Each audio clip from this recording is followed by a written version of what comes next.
লেটারটা যদি তোমার কাছে পৌঁছায় তাহলে কথাগুলো একটু শুনে নিও। আমার তোমার জন্য আর কোনো অনুমতি নেই, আর দুঃখ সে তো অনেক আগেই কেটে গেছে। তোমাকে ছাড়া আগে হয়তো একটা দিনও কাটানো সম্ভব ছিল না, কিন্তু এখন আর পুরো দিন নয়, সারা জীবন তোমাকে ছাড়া কাটিয়ে দিতে পারবো। তবে কষ্টে নয়, বেশ হেসে খেলেই কাটিয়ে দিতে পারবো।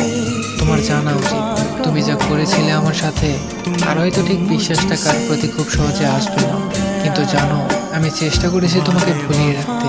হ্যাঁ, হয়তো পেরেছি, বা হয়তো ঠিক কখনো পারবো। তবে তুমি একদিন আফসোস করে বলবে কিভাবে একটা মানুষকে তুমি দিনের পর দিন আঘাত দিয়ে দিয়ে পরিবর্তন করলে। তুমি একদিন ঠিকই চাইবে আমাকে, তবে সেদিন আর আমাকে খুঁজে পাবে না। তোমার ধরা ছোঁয়ার বাইরে চলে যাবো সেদিন। হ্যাঁ, আমারও মনে থাকবে কিরকম পরিস্থিতিতে তুমি আমার হাতটা ছেড়ে দিয়েছিলে। এই মানবিমানের তীব্র আক্ষেপগুলো একদিন তোমার মধ্যেও কাজ করবে, কিন্তু সেদিন আর আমায় পাবে না। নিশ্চিত